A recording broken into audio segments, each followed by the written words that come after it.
Hello बालक।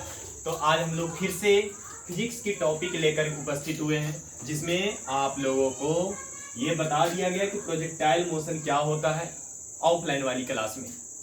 Offline वाली class जो होते हैं फास्ट पेस इंस्टीट्यूट में होता है मार्केट में। तो अब यहाँ पर है कि हम लोगों को ये समझना है कि प्रोजेक्टाइल मोशन की क्वेश्चंस को हम कैसे सॉल्व करेंगे एग्जैक्टली। तो प्रोजेक्टाइल मोशंस की अगर आप लोगों के पास अगर कुछ बेसिक अगर कॉन्सेप्ट अगर क्लियर है तो हम लोग इन न्यूमेरिकल को सॉल्व करेंगे। एक न्यूमेरिकल यहाँ दिया हुआ है और दूसरा न्यूमेरिकल यहाँ लिखा हुआ है। तो आइए बारी बारी से सॉल्व करते हैं, कुछ आइडिया लेते हैं कि कैसे न्यूमेरिकल्स को सॉल्व किए जाते हैं, और न्यूमेरिकल्स को सॉल्व करने के बाद ही हम लोगों को थ्योरी का एप्लीकेशन समझ में आता है। तो theory based numerical must be based. देखते हैं आप। तो आइए, इसमें है एक क्वेश्चन, पहला क्वेश्चन दे रखा है। सबसे पहले हम लोग थोड़ा सा एक ब्रीफली स्टडी कर लेते हैं प्रोजेक्टाइल मोशन का, बहुत ही छोटी सी स्टडी। तो यहाँ पर हम लोग बोलते हैं कि प्रोजेक्टाइल मोशन में कुछ ऐसा होता है, एक होते हैं बाई एक्सिस और एक एक्स एक्सिस लेते हैं, यानी कि ये 2 डायमेंशनल मोशन होता है प्रोजेक्टाइल मोशन में। इसमें क्या होता है कि हम लोगों का कोई भी पार्टिकल को इस तरह से प्रक्षेपित किया जाता है, और पार्टिकल प्रक्षेपित होता है तो शुरुआती टेंडेंसी इधर की ओर जाने का होता है, यू मान लेते हैं। ये वाले टोटल दूरी को माना जाता है रेंज, आर बोलते हैं, रेंज बोलते हैं, range, and that is equal to R. और ये फॉर्मूला होता है हम लोगों का u square sine 2 theta upon में 2g, ये होते हैं। फिर इसके बाद क्या होता है कि ये बिल्कुल यहां से यहां तक वाली दूरी मैक्सिमम डिस्टेंस यानी कि मैक्सिमम हाइट, इसे क्या बोला जाता है? Maximum height, maximum height that is equivalent to h, and that is h equal to हम लोग जानते हैं क्या होता है, u square sine square theta, u square sine square theta upon में 2g। इसी प्रकार से तो ये वाले डिस्टेंस क्या कहलाते हैं? ये वाले डिस्टेंस यहाँ से a से लेकर के b तक को हम लोग बोलेंगे, इसको 0 बोल लेंगे, इसको मान लिया d बोल देते हैं। तो OD कहलाते हैं range distance r, that is equivalent to u square sine 2 theta बटा अपॉन g, और इसे हम लोग बोल सकते हैं u square sine square theta upon में 2g। अब यहाँ पर हम लोगों को क्या है, ये हो गए। अब हम लोगों को एक देखना होता है कि यहाँ से पार्टिकल्स को प्रोजेक्टाइल मोशन में d तक जाने में कुल कितनी समय लगती है। तो यहाँ से लेकर के यहाँ तक यानी कि time in OAD, time in OAD distance, ये O से लेकर A से लेकर D तक जाने में जो टाइम हम लोगों का लगता है उसे बोलते हैं टाइम ऑफ फ्लाइट। ये सब बातें, और टाइम ऑफ फ्लाइट को हम लोग डिनोट करते हैं T से, and that is equal to 2u sine theta upon में g, ये होते हैं। तो हमारे पास मैक्सिमम हाइट की फॉर्मूला है, रेंज की फॉर्मूला है, और ये टाइम ऑफ फ्लाइट की फॉर्मूला है। यही 3 फॉर्मूले पे प्रोजेक्टाइल मोशन की सारे कंसेप्चुअल न्यूमेरिकल्स को हम लोग सॉल्व करते हैं। और एक बात और याद रखते हैं, मैक्सिमम रेंज की जब कहानी आती है, मैक्सिमम रेंज पूछी जाती है कि ये मैक्सिमम कब होगा, तो ये मैक्सिमम होने के लिए हमारा theta must be equal to sine theta. यहाँ पे साइन थीटा का वैल्यू मैक्सिमम कब होते हैं, तो साइन थीटा के वैल्यू मैक्सिमम होने के लिए हमारा वैल्यू होना चाहिए 1।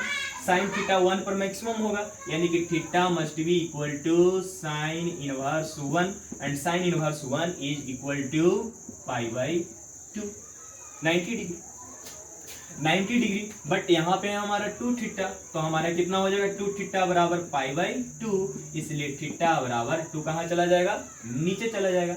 यानी कि यहाँ पर हम लोगों को दिया हुआ है कि 2 theta equivalent to 2 theta equivalent to pi by 2, यानी थीटा बराबर हमारा होगा पाई अपॉन में 2 into 2, and pi is 180 degree, 2 into 2 90, and once again 45 degree. यानी कि अब जो हमारा आएगा थीटा बराबर 45 डिग्री पर हमेशा होगा मैक्सिमम रेंज। तो थीटा अगर हम 45 डिग्री रखेंगे तो हमारा रेंज क्या मिलेगा, मैक्सिमम। इतना पे हम लोग बोलते हैं कि रेंज मैक्सिमम होता है हाईएस्ट। हाईएस्ट मैक्सिमम रेंज पूछेगा, अधिकतम रेंज कितना होता है, तो 45 डिग्री पर, और 45 डिग्री पर आर मैक्सिमम होता है। तो हम लोग को फॉर्मूला फिर से ये मिलेगा कि रेंज बराबर फॉर्मूला होंगे, रेंज बराबर मेरा फॉर्मूला ये हो जाएगा हम लोगों को कि यहाँ पर 45 डिग्री, तो 45 इंटू 2 90 डिग्री, और साइन 90 डिग्री का वैल्यू 1, यानी कि आएगा u स्क्वायर अपॉन में 2g। ये होते हैं मैक्सिमम फार्मूला, मैक्सिमम रेंज की फार्मूला, u स्क्वायर अपॉन में 2g। ये कुछ बेसिक्स कॉन्सेप्ट थे जो आप लोगों के सामने डिस्कस कर दिए गए। अब इन कॉन्सेप्ट्स को आप लोगों को स्क्रीन शॉट करना है, तो आप लोग स्क्रीन शॉट कर सकते हैं, और हम इसे मिटा रहे हैं। तो चलिए, ये प्रोजेक्टाइल मोशन था। एक्चुअली इस थ्योरीज के साथ हमें इस क्वेश्चन को और ये क्वेश्चन को सॉल्व करना है, तो अगर आप चाहें तो आप इसको स्क्रीनशॉट ले सकते हैं। आइए अब आगे बात करते हैं।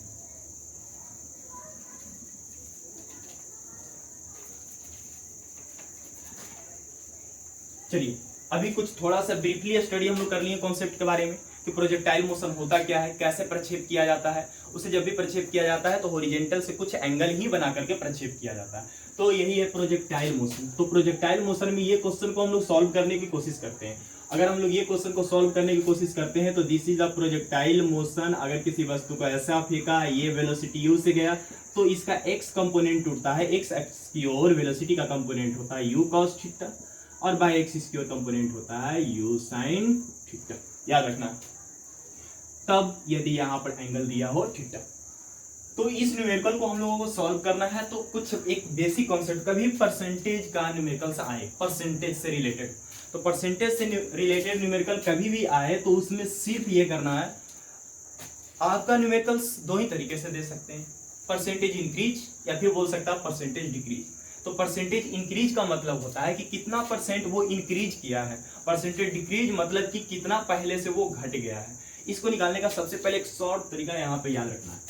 अगर मान लिया जाए कि x कोई क्वांटिटी दिया हुआ है, इस x की इनिशियल क्वांटिटी हो 100 और इस x की फाइनल क्वांटिटी हो 200, मान लेता हूं 150। तो पूछे इसमें कि इनिशियल 100 है, फाइनल 150 है, तो इसमें बोले कि परसेंटेज इंक्रीज कितना होगा, इंक्रीज निकालना है कि परसेंटेज इंक्रीज कितना होगा इनका। तो सबसे पहले इंक्रीज कहने का मतलब कि दोनों में पहले डिफरेंस लेना पड़ेगा, यानी ऊपर में आप लीजिए सबसे पहले डिफरेंस 50 माइनस 100, और इंक्रीज पूछ रहा है, परसेंटेज इंक्रीज। तो बताइए ये वैल्यू ज्यादा कब मिलेंगे, जब हम नीचे कम से डिवाइड करेंगे, और ये वैल्यू कम कब मिलेगा, जब हम नीचे ज्यादा से डिसाइड करेंगे। तो आपसे मांग क्या रहा है, परसेंटेज इंक्रीज। तो परसेंटेज इंक्रीज का मतलब हुआ कि आपको 150 से नहीं डिवाइड करना है, कितना से डिवाइड करना है, 100 से। तो हम लोग क्या करेंगे, 100 से डिवाइड। यानी हम इसको लिख सकते थे कि ये वैल्यू था x इनिशियल का और ये वैल्यू था x फाइनल था। मान लिया कोई ये फिजिकल क्वांटिटी हो, तब हम ऐसी बातें कर रहे हैं। तो परसेंटेज इंक्रीज का मतलब क्या हुआ कि आप कम से डिवाइड करिए, तो ये आ जाता 50/100, यानी कि एक कट जाता, कितना आता, 2%। अगर अब आपसे पूछे कि बताइए परसेंटेज डिक्रीज कितना होगा, परसेंटेज डिक्रीज पूछे, तो डिक्रीज अगर इसमें पूछेगा कि परसेंटेज डिक्रीज, अब कितनों भी बोल सकता है, 4% डिक्रीज, 6% डिक्रीज, 5% डिक्रीज, कितनों भी परसेंट डिक्रीज। पहले समझना परसेंटेज इंक्रीज और परसेंटेज डिक्रीज, परसेंटेज वाले न्यूमेरिकल्स बनाने के लिए। तो परसेंटेज डिक्रीज के लिए हम लोग क्या करेंगे कि इसके लिए करेंगे कि ऊपर में तो डिफरेंस लेंगे, यानी कि डेल्टा x अपॉन में हम लोग लेंगे x। परसेंटेज डिक्रीज, ये वाला वैल्यू परसेंट को घटाना है, तो परसेंट कब घटेंगे, जब हम डिवाइड करेंगे ज्यादा से, यानी कि हम लोग डिवाइड करेंगे x फाइनल से यहाँ पे। तो हम लोग का होगा x, एक डेल्टा x का मतलब होता है x final minus x initial, upon में होता है x फाइनल। ज्यादा से डिवाइड करेंगे यानी कितना आएगा, x फाइनल बोले तो 150 और माइनस x इनिशियल बोले तो 100, और x फाइनल बोले तो ज्यादा से डिवाइड करेंगे तब नहीं ये वैल्यू कम आएगा, तो ज्यादा से डिवाइड करेंगे यानी कि 150 से, यानी आएगा 50 अपॉन में 150, कट जाएंगे 3, यानी 0.33%, ये आएगा। तो सबसे पहले हम लोगों ने थोड़ा सा बेसिक कॉन्सेप्ट जान लिया कि परसेंटेज इंक्रीज, परसेंटेज डिक्रीज के लिए क्या करना पड़ता है। तो आप लोग इसे पहले स्क्रीनशॉट कर लें।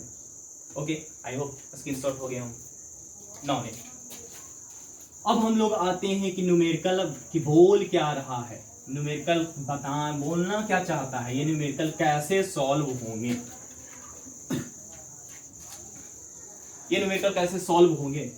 तो कहता था velocity of the projection of a body is increase by 2%, increase by 2%। बोला कि कोई प्रक्षेपीय गति था, इसमें x था, y था, किसी वस्तु को फेंक दिया गया, ये आगे जाकर के कहीं भी गिरेगा ऐसे। तो ये जो फेंका गया यहाँ पर u बोला है कि इसका परसेंटेज इंक्रीज दिया हुआ है, इंक्रीज्ड बाय 2%। क्या बढ़ा है? तो वेलोसिटी तो परसेंटेज इंक्रीज करके दिया हुआ है। इंक्रीज कब होगा? इंक्रीज का मतलब हम लोग डिफरेंस करेंगे, यानी कि हम लोग बोल सकते हैं कि यहाँ पर दिया हुआ है डेल्टा यू। कितना दिया हुआ? Delta U.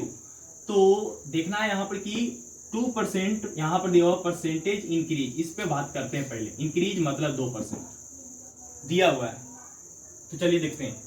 सबसे पहले मान लेते हैं कि लेट इनिशियल कितना होगा, यू आई, यू के बारे में, और फाइनल वेलोसिटी कितना होगा, तो हम लोग बोल सकते हैं कि u इनिशियल कितना होगा u, और u फाइनल कितना होगा v।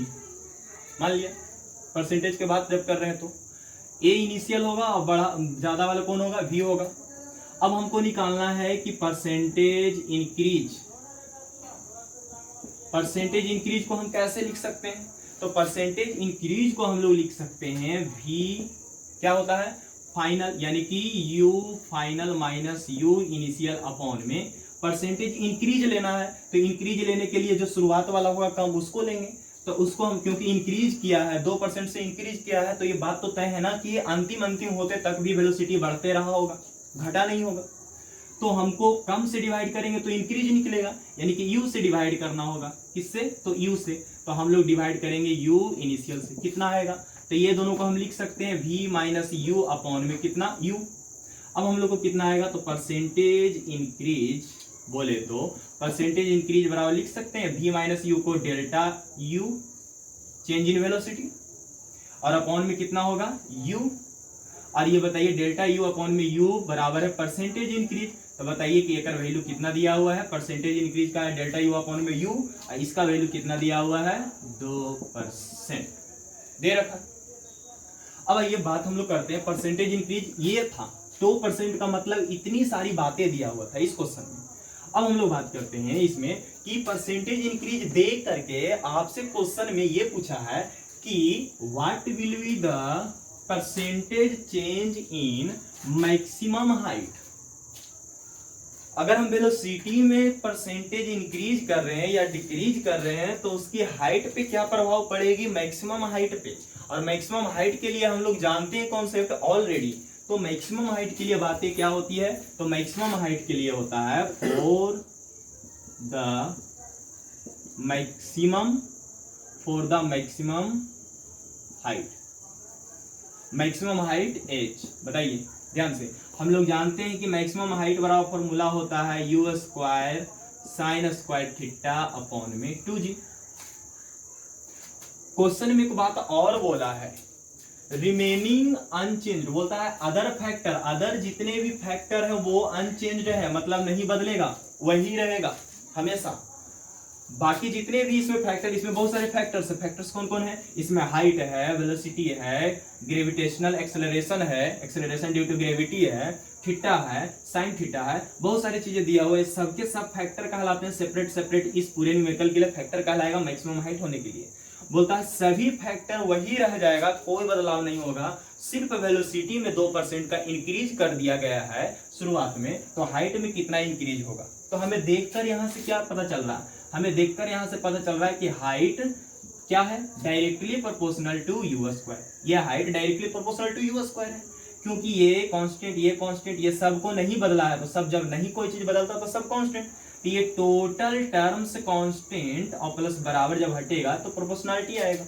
तो h directly proportional to u square. इसको देखकर हमें क्या पता चल रहा है? इसे देखने के बाद हमें तो सिर्फ यही पता चल रहा है, क्या पता चल रहा है हम लोगों को? तो हम लोगों को पता सिर्फ ये चल रहा है कि अगर ये बढ़ेगा तो ये बढ़ेगा, लेकिन यहाँ पर u नहीं है। ऐसा नहीं है कि h directly proportional to u, यहाँ पर दे रखा है u square directly proportional to h, यानी h directly proportional to u square है। तो ऐसा रहता तब हम बोलते हैं कि u बढ़ेगा तो ये बढ़ेगा, लेकिन यहाँ पर स्क्वायर में है तो ये 2 से बढ़ेगा तो ये सीधे 4 गुना हो जाएगा, ये 3 गुना से बढ़ेगा तो ये 9 गुना हो जाएगा, क्योंकि यहाँ पर क्या है स्क्वायर।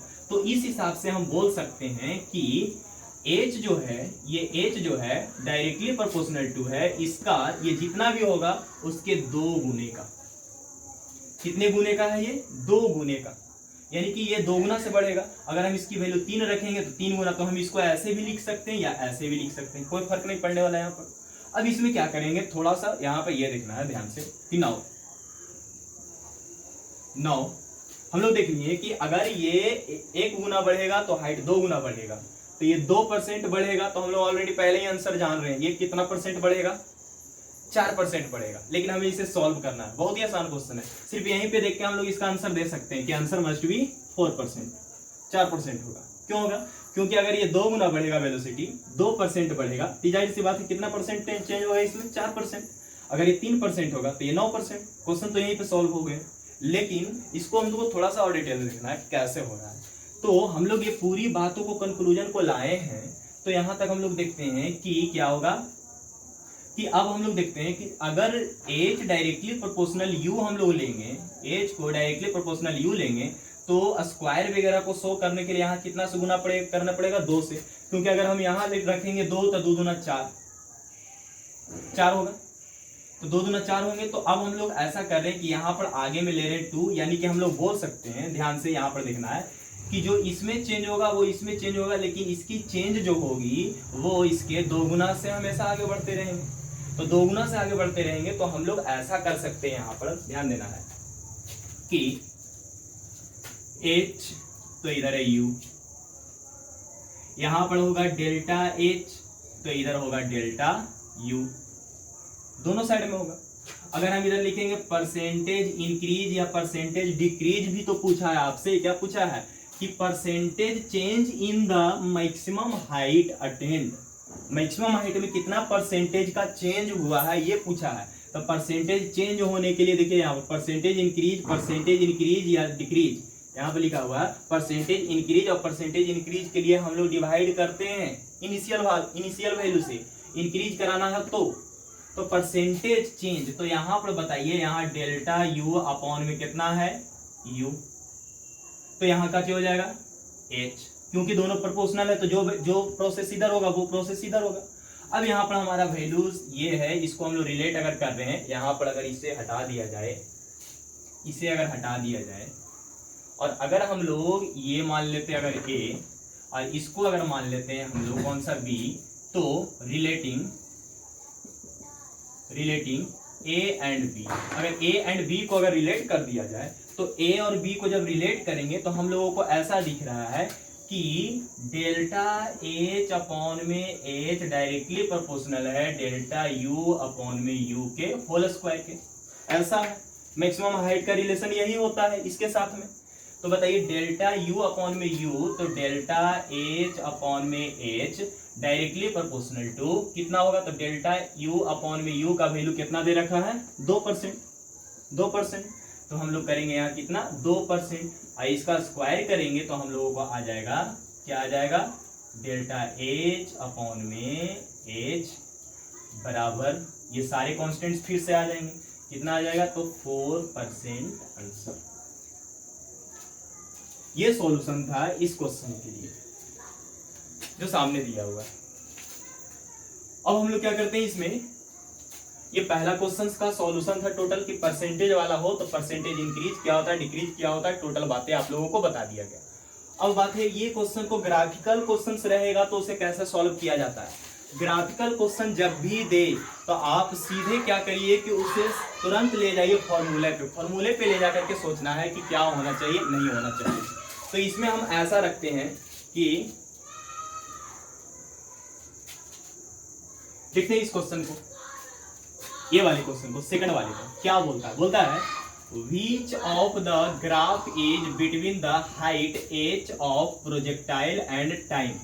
बोला है कि आपको ग्राफ कौन सा देखना है, ग्राफ आपको देखना है मैक्सिमम हाइट और टाइम के बीच का ग्राफ देखना है, हाइट और टाइम के बीच का ग्राफ देखना है, और बताना है कि हाइट और टाइम के बीच का ग्राफ, यहाँ भी हाइट है यहाँ भी टाइम है, यहाँ भी बाई एक्सिस पे h है और यहाँ भी टाइम है, यहाँ भी h है, यहाँ भी टाइम है, यहाँ भी h है, यहाँ भी टाइम है। तो इनमें देखना है कि कौन सी फेवरेबल होगा, कौन सा ऑप्शन सही होगा। तो बोलता है जैसे ही बोल दिया प्रोजेक्टाइल मोशन और h और t को साथ में लेना है, तो प्रोजेक्टाइल मोशन में हम लोग जानते हैं कि प्रोजेक्टाइल मोशन के लिए x होता है, y होता है, ऐसे पार्टिकल जाना ही चाहिए। अब पार्टिकल ऐसे जाएगा तो हमारा क्या होना चाहिए, u होना चाहिए। भले ही हम इसका आंसर जान रहे हैं, क्वेश्चन को देखते हुए ही जान रहे हैं कि इसका आंसर हो ना हो यही होगा, प्रोजेक्टाइल मोशन, क्योंकि प्रोजेक्टाइल बोला प्रोजेक्टाइल मोशन। लेकिन क्यों होगा, काहे होगा, कैसे होगा, ये तो भी देखना जरूरी है। तो देखिए यहाँ पर ये अगर ओरिजिन दिए रखा है तो यहाँ पर ऐसे जब कोई पार्टिकल जब जाता है तो h और t की जब रिलेशन मांगता है तो हम लोग जानते हैं कि h बराबर मैक्सिमम हाइट बराबर क्या होता है, ut, यानी कि बाई की डायरेक्शन में। टोटल बातें कौन सी डायरेक्शन में हो रही है, बाई की डायरेक्शन में, प्रोजेक्टाइल मोशन बाई की डायरेक्शन में। तो हम लोग बोलेंगे बाई, क्या बोलेंगे, बोलेंगे s बाई बराबर u by t plus half a by T square.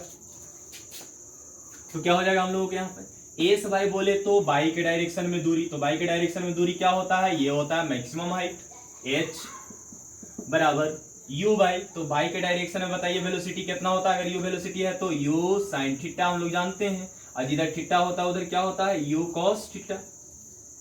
तो हम लोगों का हो जाएगा u cos theta into T plus half a by, वस्तु ऊपर की ओर जा रहा है, वस्तु जब ऊपर की ओर जा रहा है तो हमारा लगने वाला ग्रेविटेशनल एक्सेलरेशन जो होगा, एक्सेलरेशन ड्यू टू ग्रेविटी होगा, वो नेगेटिव होगा। तो a बाई की जगह पर हम डालेंगे minus g into T square, हो जाएगा h बराबर हम लोगों का कितना आएगा, h बराबर u cos theta into T minus half G T square. अब इसमें देखना है कि आपको ऐसा क्या रिलेशन मिल रहा है। तो हम लोग यहाँ पर एक चीज देख सकते हैं, क्या देख सकते हैं, आपको रिलेशन पूछ रहा है एज और टाइम के बीच में, एज और टाइम के बीच में। तो हम लोगों को देखते ही नजर आ रहा है कि एज बराबर अगर जब कभी भी एक कंपोनेंट दूसरे कंपोनेंट इधर वेरिएबल स्क्वायर में होते हैं, बाकी बीच में कुछ भी हो, तो एक इधर होता है एज और इधर वाले वेरिएबल दोनों में अगर रिलेशन पूछता है और इधर वाले वेरिएबल स्क्वायर में हो और एक तरफ एच में हो, तो ये कैसी ग्राफ को शो कर सकता है। तो ऐसे ग्राफ को शो करने के लिए हम लोग एक बात जानते हैं, पैराबोलिक ग्राफ, बाई स्क्वायर बराबर होता है 4ax, ये होते हैं। तो बाई स्क्वायर बराबर होता है 4ax, तो बाई स्क्वायर बराबर 4ax होता है, तो इस वाले ग्राफ को हम लोग ऐसे बनाते हैं कि पैराबोला होगा, या ऐसे वाले इक्वेशन के लिए हम लोग ग्राफ बनाते हैं कि ऐसा होगा ग्राफ, या ये हाफ कर्व होते हैं, हाफ कर्व होते हैं, यानी कि अगर ऐसा हो तो ग्राफ ऐसे भी हो सकता है।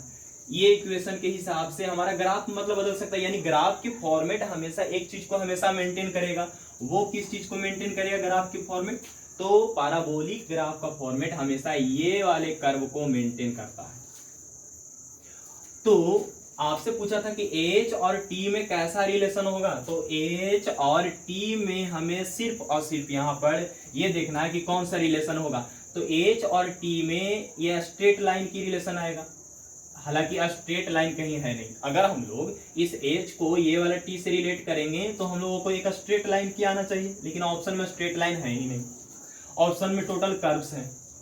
तो H इधर h दिया है और इधर टी स्क्वायर दिया हुआ है, यानी कि एक फैक्टर है जो स्क्वायर में है, एक फैक्टर है जो स्क्वायर में नहीं है, एक फैक्टर है जो नहीं है स्क्वायर में और एक फैक्टर है जो स्क्वायर में है। निश्चित ही वो किसको फॉलो करेगा, पैराबोलिक नेचर को। तो इसमें अब देखना है कि पैराबोलिक नेचर में है कौन। तो पैराबोलिक नेचर में h और t के मुताबिक हम लोग देख रहे हैं कि ये पैराबोलिक नहीं, ये पैराबोलिक नहीं है। ये जो दिया हुआ है बिल्कुल पैराबोलिक है, लेकिन ये वाले ऑप्शन जो दिए हुए हैं ये पैराबोलिक ये दिया हुआ है, तो ये तब होते हैं जब हम लोगों का पैराबोलिक का इक्वेशन दूसरा बदलता है।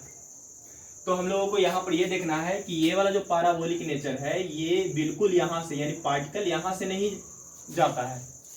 पैराबोलिक के साथ साथ ये देखना है कि पार्टिकल को प्रोजेक्टाइल किया गया है। प्रोजेक्टाइल का मतलब होता है ओरिजिन से फेंका हुआ होना चाहिए, ओरिजिन से लगता हुआ। तो ओरिजिन से लगता हुआ पैराबोला सिर्फ हम लोगों को ऑप्शन नंबर कौन दिख रहा है, सी, इसलिए हम लोग का ऑप्शन होगा सी। तो परसेंटेज का क्वेश्चंस बनाने के लिए सबसे पहले क्या करना है कि परसेंटेज में आपको ये समझ में आनी चाहिए कि परसेंटेज इंक्रीज कितना करा रहा है। आपको रिलेशन तुरंत ढूंढना होगा कि जिसके साथ पूछ रहा है उसके साथ क्वेश्चंस में क्या रिलेशन है, वो रिलेशन आपको मिलेगा तुरंत जाकर फॉर्मूला से। ग्राफ की क्वेश्चन रहे तो जिसके बारे में पूछे उसी में जाके रिलेशन ढूंढिए। जैसे यहाँ पर पूछा था हाइट और टाइम, तो ला करके इक्वेशन और हाइट और टाइम में रिलेशन देखेंगे, तब जाके जो भी आएगा वो हमारा ऑप्शन होगा। तो आई होप इस तरीके से प्रोजेक्टाइल की न्यूमेरिकल्स को सॉल्व करने के लिए कुछ आइडिया आप लोगों के पास आए होंगे।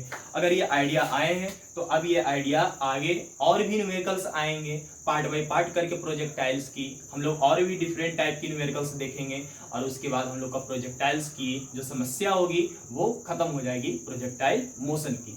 तो चलिए आज के लिए हम लोग इतना ही पढ़ते हैं। आप लोग स्क्रीनशॉट ले सकते हैं टोटल। तब तक के लिए धन्यवाद, फिर से मिलते हैं, बाय बाय।